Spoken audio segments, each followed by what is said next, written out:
జీవితాన్ని జీవించాలా? గుండెల్లోంచి రావాలి నీకు.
లోకానికి వేరుగా ఏర్పరచుకున్నావు, నీ సేవ చేయ భాగ్యం నాకు ఇచ్చినావు.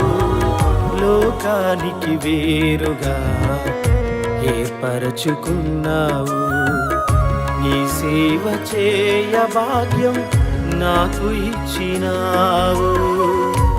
ఏమిచ్చి నీ రుణం తీర్చగలనయ్యా, మరణము వరకు నీ సాక్షిగా బ్రతికెదనయ్యా.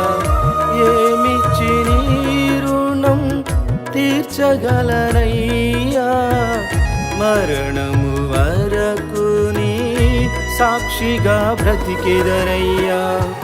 యేసయ్యా యేసయ్యా యేసయ్యా యేసయ్యా యేసయ్యా యేసయ్యా యేసయ్యా యేసయ్యా.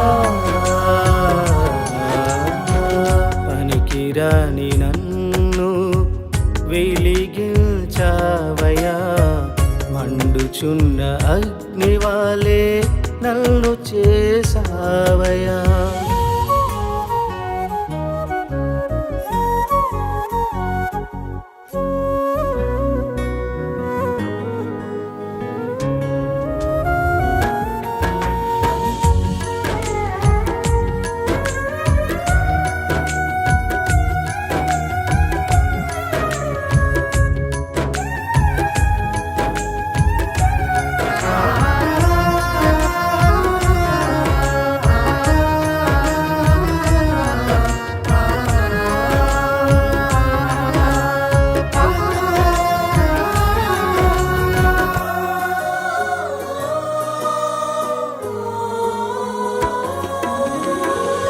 కుంగిన వేళలు తోడు నిలిచావు, నిందలలో అవమానములో ధైర్యమిచ్చినావు.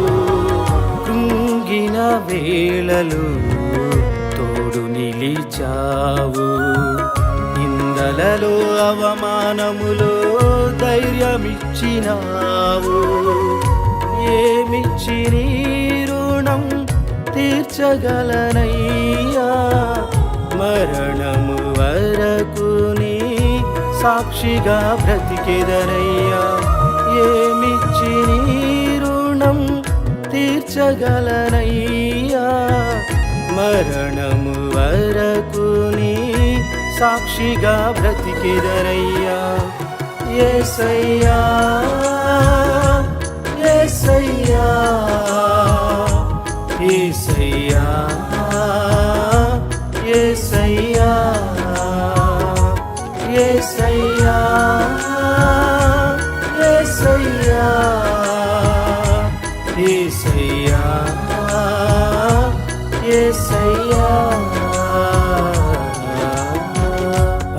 వెలిగిరాని నన్ను వెలిగించవయ్యా,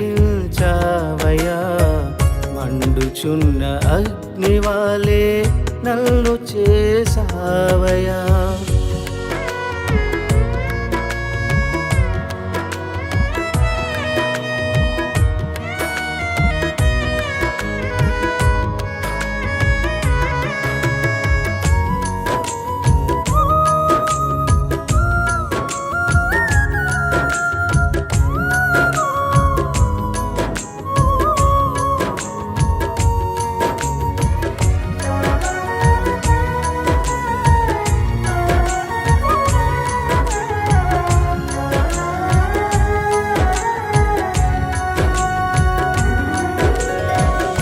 నీ పాత్రగా నన్ను హెచ్చించినావు, భోగ భాగ్యాల కంటే నీ కృపే నాకు చాలు. నీ పాత్రగా నన్ను హెచ్చించినావు, భోగ భాగ్యాల కంటే నీ కృపే నాకు చాలు. ఏమిచ్చి నీ రుణం తీర్చగలనయ్యా, మరణము వరకు నీ సాక్షిగా బ్రతికెదనయ్యా. ఏమిచ్చి నీ రుణం తీర్చగలనయ్యా, మరణము వరకు నీ సాక్షిగా బ్రతికెదనయ్యా. యేసయ్యా యేసయ్యా యేసయ్యా యేసయ్యా. ఆ వస్త్రధరణ ఏ వస్త్రధరణ వేసుకున్నాడు తెలుసా ఆయన? కాషాయి. మీరు యూట్యూబ్లో కొట్టి చూడండి. ఇప్పుడు అందరూ ఇదే కదా, యూట్యూబ్లో సాధు సుందర్ సింగ్ అని కొట్టండి, మీకు ఏ ఫోటోలు కనబడితే నార్మల్గా ఉన్న ఫోటో అక్కడ కనిపించదు. మీరు సాధు సుందర్ సింగ్ గూగుల్లో ఎంత సెర్చ్ చేసినా, పుస్తకాలు సాధు సుందర్ సింగ్ ఎన్ని కొన్నా ఒక ఫోటో కనబడుతుంది మీకు. కాషాయ వస్త్రాలు ధరించుకుని తలపాగ వేసుకుని గడ్డంతో ఒక యువకుడు ఒక ఫోటో కనబడుతుంది. అంటే ఇప్పుడు ఆయన బ్రతుకు మారిందా, వస్త్రాలు మారాయా? ఏం మారింది? మారింది. ఈ రోజున చాలామంది కామెంట్స్ ఏంటి తెలుసా? ఇలాంటి వస్త్రాలే కట్టుకోండి, తెల్లని వస్త్రాలే కట్టుకోండి, కోట్ వేసుకోకండి. ఇప్పుడు అలాగంటే మీరు వేసుకున్నారు కాబట్టి సమర్థించుకుంటున్నారా అంటాడు ఒకడు. నేను ఈ మాట ఎందుకు చెప్తున్నానంటే, సాధు సుందర్ సింగ్ గారు వస్త్రాలు మార్చడం కాదు, బ్రతుకును మార్చుకున్నాడు. నువ్వు తెల్లని వస్త్రాలు వేసుకున్నావు ఓకే, చెవులకి ముక్కలకి అన్ని వీటిని తీసావు ఓకే, హృదయానికి పట్టిన మలినాన్ని తీసావా? ఆ తీరు అసూయ బాదు, జబ్బు బాదు, చెడు చూపులు బావు, చెడు ఆలోచనలు బావు, ఆస్తి సంపాదించాలన్న తత్వం పాదు, ఇవన్నీ పావు. పైకి మాత్రం ఏంటి? అబ్బా చెవులు తీసానండి, ముక్కులు తీసానండి, మెళ్ళ వేసుకో, అబ్బా చాలా పవిత్రురాలండి. కాదు కాదు, అవన్నీ తీసావు దేవుని స్తోత్రం, నీ సమర్పణ బట్టి తప్పేం కాదు. కానీ దాంతోపాటు హృదయానికి పట్టిన మలినాన్ని కూడా తీసావా? నీ మాటల్లోని మలినాన్ని తీసావా? అది తీయకుండా వస్త్ర అలంకరణ మారితే చెప్పాలి గట్టిగా, సరిపోద్దా? సాధు సుందర్ సింగ్ గారు చనిపోయే వరకు అలాగే సువార్త చేశారండి. ఆఖరికి ఆయన చనిపోయినట్టు కూడా ఎవరికి తెలియలే. ఎందుకంటే లాస్ట్గా చైనా టిబెట్ ప్రాంతానికి వెళ్ళాడు. టిబెట్ ప్రాంతానికి వెళ్ళి హిమాలయ పర్వతాలకు వెళ్ళాడు. హిమాలయ పర్వతానికి వెళ్ళిన తర్వాత అటు నుంచి అట్టే ఎక్కడ చనిపోయాడో ఆయన పరిస్థితులు కూడా ఎవరికి, అది లాస్ట్ అనేది చాలామంది చరిత్రకారులు చెప్తారు. మీకు అర్థమైందా? అంటే మన భారతదేశం అంతా కాదు, ఇతర దేశాలు కూడా తిరిగి అదే వస్త్రాలతో సువార్త చేశాడండి. ఎవరు? మీకు తెలుసా, నేను గతంలో కూడా చెప్పినట్టు గుర్తు, ఆయన ఇంట్లో ఈ మాట చెప్పాడు, నేను బైబిల్ చదువుకుంటున్నాను అని చెప్పిన ఆ పుణ్యానికి, రేయ్ నువ్వు గనక ఈ యేసు ప్రభుని నమ్ముకుంటే మా ఆస్తిలో చిల్లిగా అవ్వ కూడా నీకు రాదు. ఇంకా చెప్పాలంటే నీ కట్టుకున్న బట్టలు కూడా నావే, అవి కూడా నీకు ఇవ్వను అన్నాడు.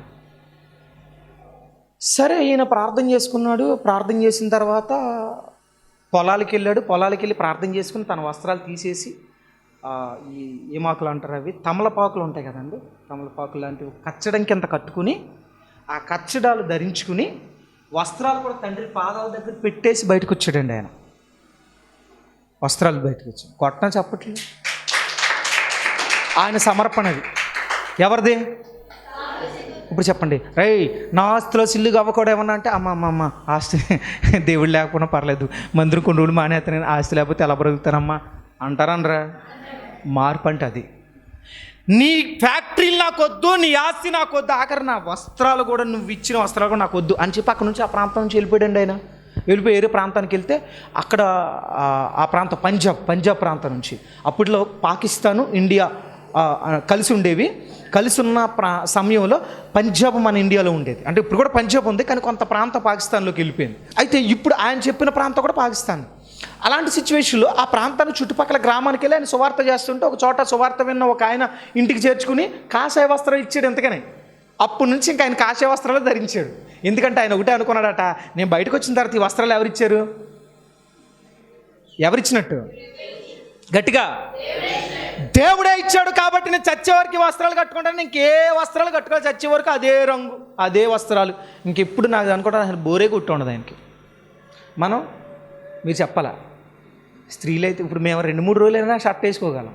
మీరు చెప్పండి, కట్టించారు కట్టునన్నా కట్టం. మరి నీకు అలా ఉంది, సాగుతుందా నీకు అలాగా? ఆలోచించండి. చచ్చే వరకు అలానే వేసుకున్నాడు ఆయన. అంటే ఇప్పుడు అలా వేసుకోమని కంపుకొట్టి దాకా వేసుకోమని కాదు, మీకు ఉన్న వేసుకోండి, అది ఇప్పుడు అది తప్పు కాదు. అంటే ఎందుకు ఈ మాట చెప్తున్నా అంటే, వస్త్రాల కంటే హృదయ మార్పు చాలా. అక్కడే సువార్త చేశాడండి, అక్కడే సువార్త చేశాడు. రాత్రి అక్కడే ఉంటే ఆ పంజాబ్ ఆ ప్రాంతాల వాళ్ళు ఏమన్నా తెలుసా, ఈ రాత్రి నువ్వు బయటికి వెళ్ళి ప్రార్థన చేసావంటే ఖచ్చితంగా ఇక్కడ పులులు సింహాలు తిరుగుతున్నాయి, ఇది ఫారెస్ట్, గ్రామస్తులు ఎవరో కూడా ఇక్కడ రావట్లా అని చెప్తే ఆయన ఏం చేశాడు తెలుసా, రాత్రి అంతా ట్రై చేశాడు. మరి ప్రార్థన చేయకుండా ఆయన నిద్ర పట్టట్లా. సరే అలా అల్లంత దూరాన్ని బయటికి నెమ్మదిగా అలా పడుకున్న తర్వాత తలుపు తీసి అల్లంత దూరానికి వెళ్ళి ఒక ఎత్తైన ప్రాంతంలోకి వెళ్ళి మోకరించి ప్రార్థన చేస్తున్నాడు. ప్రార్థన చేసినప్పటికీ ఈలోగా ఒక సింహం వచ్చిందట. ఏమొచ్చిందండి? ఏదో ఒక అలికిడైంది ఆయనకి. అలికిడయ్యేసరికి ఇలా చూసేసరికి ఏముంది పక్కన? వస్తుంది, సింహం వస్తుంది మామూలుగా. మీరేం చేస్తారు?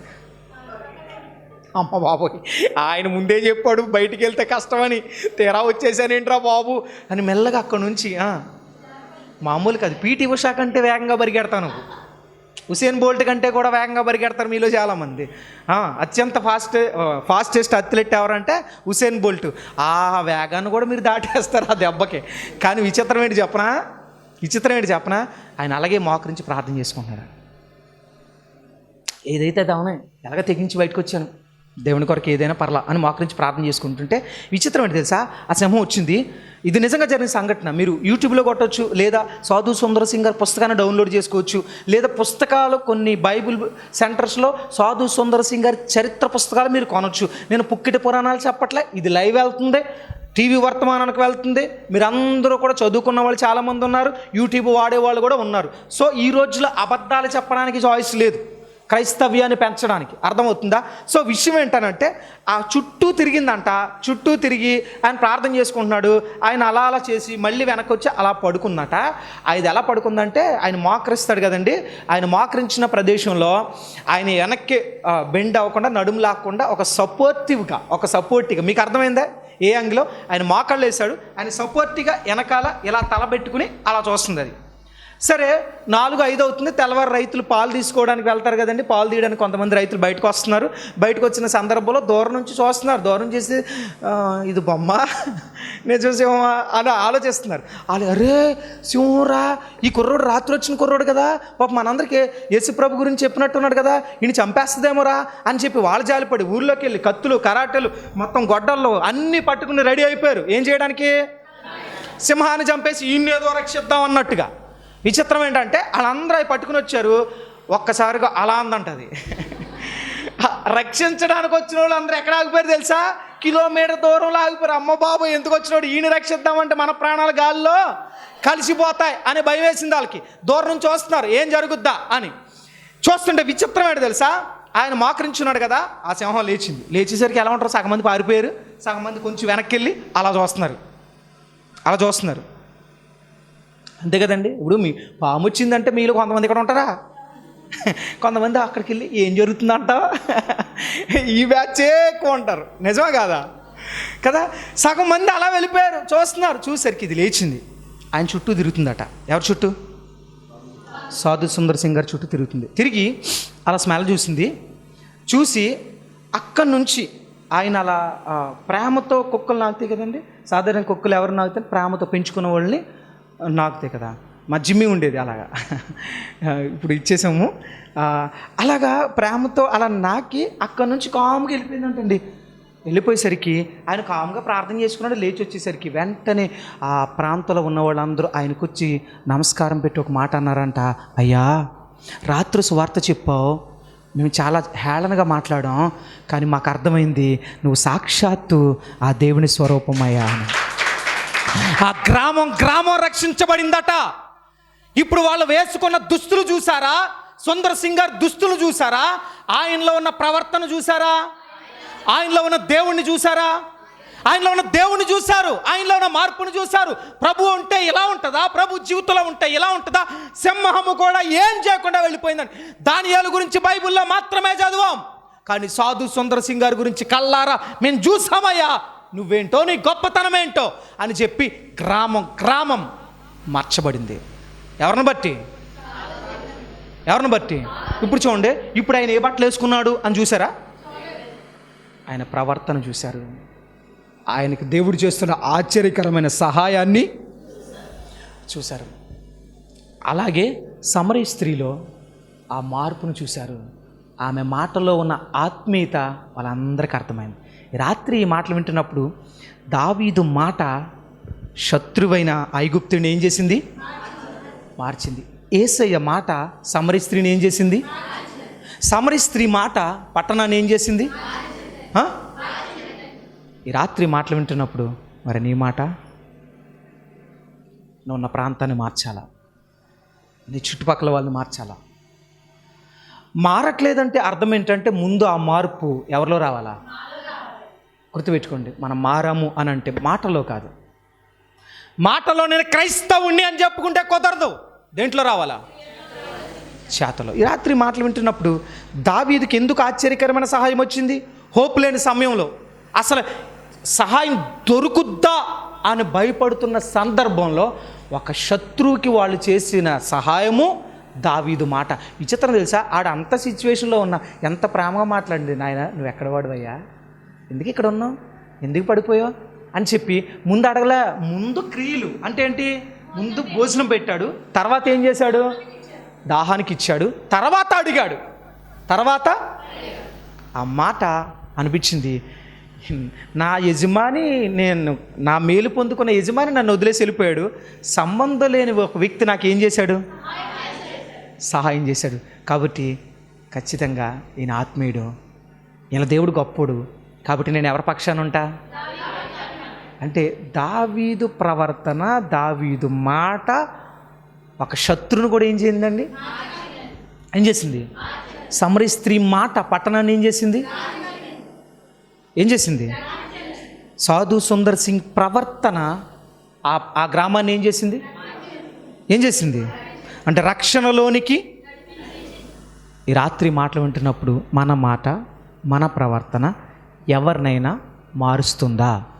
ఎవరినైనా రక్షణలోనికి నడిపిస్తుందా? నడిపించట్లేదని అంటే నువ్వు ఎలాంటి క్రైస్తవురాలివి, ఎలాంటి క్రైస్తవుడు అంటే చచ్చిన, ఎలాంటి క్రైస్తవుడు? గట్టిగా చెప్పాలా? మన చచ్చిన క్రైస్తవులమా, బతుకున్న క్రైస్తవులమా? అందుకే ప్రకటన గ్రంథంలో ఒక సంఘాన్ని గురించి ఆయన చెప్తే ఏమన్నాడు తెలుసా? నీవు జీవించుచున్న పేరు మాత్రం ఉన్నది కానీ నీవు మృతుడవే. అంటే క్రైస్తవులుగా మనందరూ కూడా క్రైస్తవులు అనే పేరుంది, కానీ చచ్చిన క్రైస్తవులు ఎలా ఉంటారంటే ఏ పని చేయరు ప్రభు కొరకు సువార్త చేయరు, ప్రభు కొరకు పరిచర్య చేయరు, ప్రభు కొరకు అసలు ఏమి. ఇప్పుడు చెప్పండి, మనం ఏమైనా చేస్తున్నామా? చేయట్లేదా? బ్రతుకున్నామా? చచ్చామా? చాలామంది మనసులో అనుకోండి చచ్చిపోయండి, ఎప్పుడూ చచ్చిపోయండి. ఇప్పుడు మీరు మాట్లాడుతుంటే తోక అలా కదులుతుందండి. బాగా ఆలోచించండి, బ్రతుకున్న క్రైస్తవులుగా ఉండాలా, చచ్చిన క్రైస్తవులుగా ఉండాలా? చెప్పాలి గట్టిగా. ఒకవేళ ఈ మాట వింటున్నప్పుడు నీవెవరైనా సరే, టీవీ ముందు కూర్చుని మాటలు వింటున్నప్పుడు నీ వల్ల ఎవరో రక్షణ పొందకపోతే నీ లైఫ్ లాంగ్లో నువ్వు 20 సంవత్సరాలు, 10 సంవత్సరాలు, 15 సంవత్సరాలు నాకు అనవసరం, ఇంకా ఎవరినైనా మార్చకుండా ఇంకా గుండ్రాయిలాగే కూర్చుంటే ఈ రాత్రి ఈ వర్తమానం నీ కోసమే. నీ బ్రతుకును మార్చుకుని ఇక్కడి నుంచి అయినా నీ ఇంటి పొరుగు వారిని, ఇరుగు పొరుగు వారిని, నీ పక్కింటి వారిని, రక్త సంబంధులు మార్చడానికి నీ వంతు ప్రయత్నం నువ్వు చేయకపోతే నువ్వు చచ్చిన క్రైస్తవుడితో సమానం. ప్రార్థన చేద్దాం.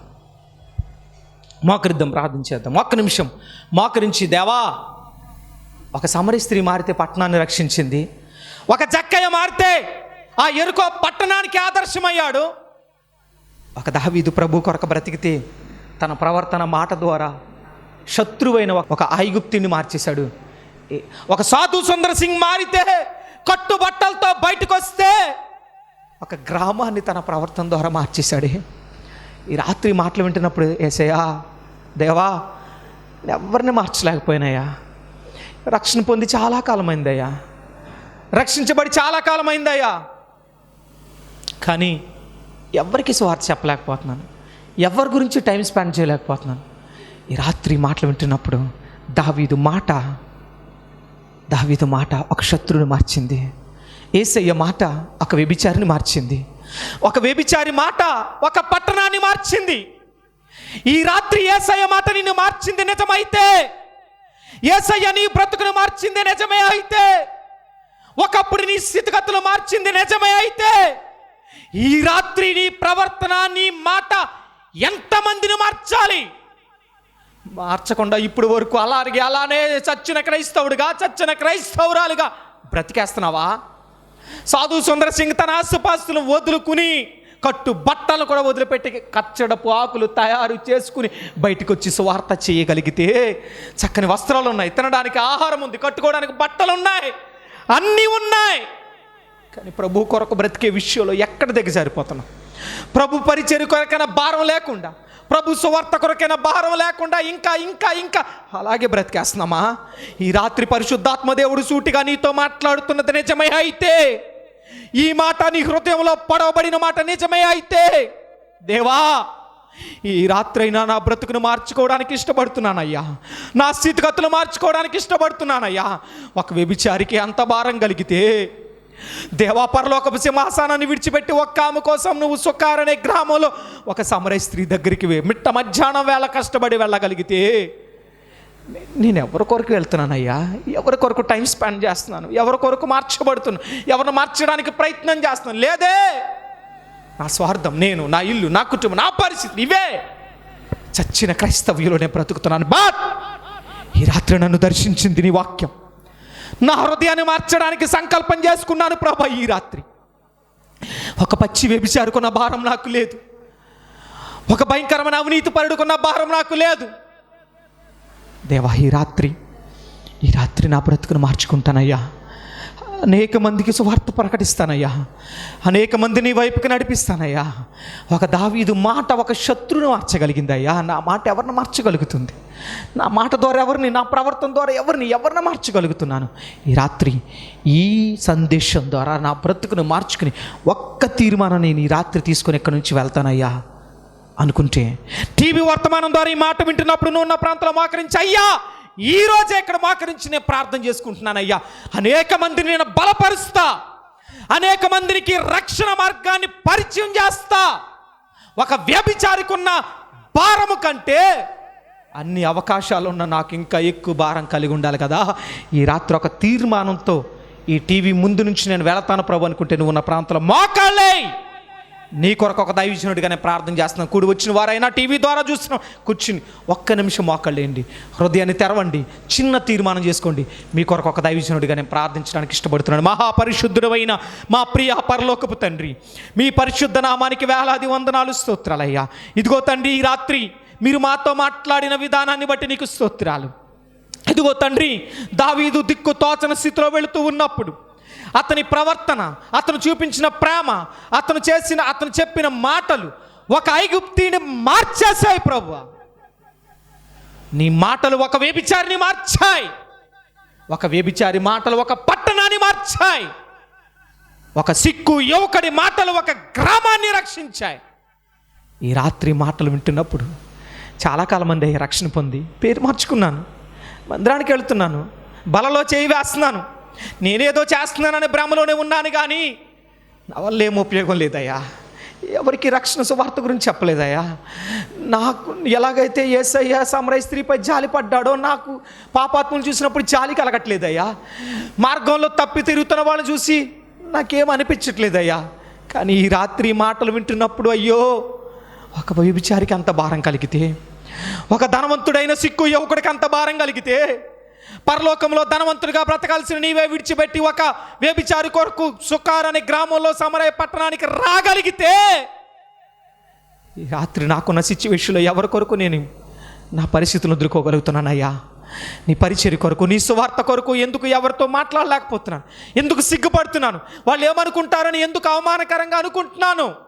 నో, ఈ రాత్రి నా బ్రతుకును మార్చుకొని ఇక్కడి నుంచి వెళతా అని ఎవరైతే ప్రభా హృదయాంతరంగా కన్నీటితో దేవా ఇక నుంచి అనేక ఆత్మలు పడతానయ్యా, వాళ్ళకున్న భారాన్ని నేను కూడా కలిగి ఉంటానయ్యా, దావీదుకున్న భారాన్ని నేను కలిగి ఉంటానయ్యా, సమరయ స్త్రీకున్న భారాన్ని నేను కలిగి ఉంటానయ్యా, సాధు సుందర్ సింగ్ ఉన్న భారాన్ని నేను కలిగి ఉంటానయ్యా అని ఎవరైతే ప్రార్థన చేస్తున్నారో వారి ప్రార్థన ఆలకించండి, అంగీకరించండి.